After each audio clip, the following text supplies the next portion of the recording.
د دې دنیا خلک بې ګناه قتلوي د دې دنیا خلک بې ګناه قتلوي د دې دنیا خلک پښتون نه غواړي مننه د دې دنیا خلک بې ګناه قتلوي د دې دنیا خلک پښتون نه غواړي خلق می چیړي چې ته شعر لیکي په چا مین یې خلق می چیړي چې ته شعر لیکي په چا مین یې زه په انسان نه زه په ټول انسانیت مین یم سلامونه نیکې هیلې او احترامات مې ومنئ ملګرو احمد الله باور یم در سره د ستړي مازدیګر د چینل نه امید لرم چې روغ او جوړ او خوشحاله به یې نن مو در سره ګران ملګری مصف یار کینولی دی څه خوند او رنګ غزل شعرونه به ترې واورو او د هغه ژوند به وختو مصف یار په ستړي مازدیګر کې درته هرکلی وایم ډېره مننه کوم عبدالله باور صاحب ستاسو د ستړي مازدیګر د ټولو مینوالو ډېره زیاته مننه کوم رادیو کې ستاسو په شان ځوانان دې ټول راپورته شي د پښتو غږ د پښتو اواز دپاره او د ستړي مازدیګر دې ډېره زیاته مننه ډېره مننه مصفیار بای مصفیار بای زه به تاسو نه یو څو پوښتنې کوم شاعري مو کله نه شروع کړې ده په زه شاعري خو دومره ټیم کېږي نه د 8 میاشتې کېږي 2019 نه مو شروع کړې دی تقریبا بس یو کال یې پوره کېدو ولی دی څه کم ډېره مننه ډېره مننه او تر اوسه پورې مو څو غزلې لیکلي وي او غزلې خو ما ته سیار نه خو بیا هم اندازن تقریبا 400 پورې به وي انشاءالله ماشاءالله ماشاءالله 8 میاشتې کېږي او 400 پورې غزلې ډېره لویه خبره ده موږ دپاره بلکې د پښتو دپاره ډېره لویه خبره ده ملګرو سره به څه شریکوئ نو څه غزلې او شعرونه وي یا ورسره ارشاد غزل نه وړاندې یو دوه شعره دي چې ارشاد مونږ ته خدا خلق سکون نه غواړي مونږ ته خدا خلق سکون نه غواړي مونږ ته د امن خوږ ژوندون نه غواړي د دې دنیا خلک بې ګناه قتلوي د دې دنیا خلک بې ګناه قتلوي د دې دنیا خلک پښتون نه غواړي مننه د دې دنیا خلک بې ګناه قتلوي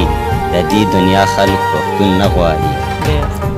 دا په نفرت باندې مین خلک دي دا په نفرت باندې مین خلک دي دلته لیلا دلته مجنون نه غواړي مننه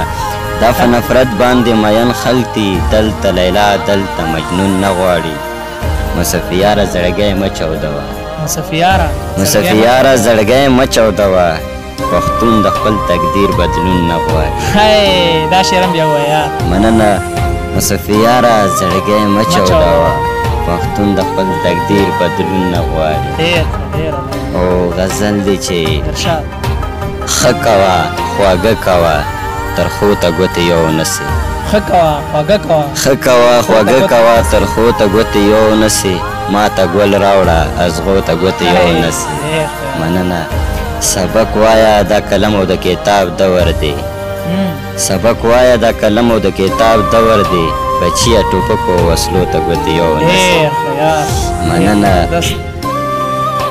سبق وایا دا قلم او د کتاب دور دی بچیه ټوپکو وسلو ته ګوتې یو نسي ډېرو شزلمیو ځوانې خاورې ایرې شوې ډېرو شزلمیو ځوانې خاورې ایرې شوې پام کوه چېرته نشو ته ګوتې یو نسي مننه خپل عزت به دې شي ډېر بې عزته خپل عزت به دې شي ډېر بې عزته د چا سرتورو لوپټو ته ګوتې یو نسي مننه د دې دنیا په دولت هیڅوک نه مړیږي د دې دنیا په دولت هیڅوک نه مړیږي حق خپل خوره پردو ته ګوتې یو نسي دلته خلق سپېړې بدل په سوک اخلي دلته خلق سپېړې بدل په سوک اخلي مصفي دغو سریخورو ته ګوتې یو نسي مننه دلته خلق سپېړې بدل په سوک اخلي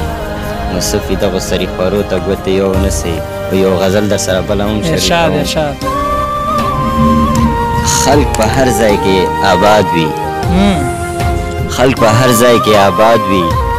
عاشقان هر ځای کې برباد مننه خلق په هر ځای کې آباد وي عاشقان هر ځای کې برباد وي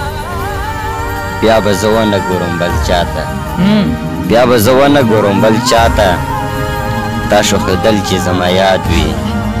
ډېر ښه یار مننه حد دی بیا به زه ونه ګورم بل چاته دا شوخېدل چې زما یاد وي لیلا د خدایه هر وخت غواړي لیلا د خدایه هر وخت غواړي دا خو د هر مین فریاد وي ډېر ښه یار دا شی بیا ووایه لیلا د خدایه هر وخت غواړي لیلا د خدایه هر وخت غواړي دا خو د هر مین فریاد وي څنګه به قتل بل انسان کړي څنګه به قتل بل انسان کړي چا کې چې عقل وي او ساد وي مننه مصطفی یاره مه ورته ژړېږه مصطفی یاره مه ورته ژړېږه د زړه په ځای چې فولاد وي مننه ډیره مننه مصطفی یار ملګرو دا مصطفی یار چې خواږه شعرونه مو ترې واورېدل تر بل پروګرامه پورې زه تاسو نه غواړم اجازت د خدای په امان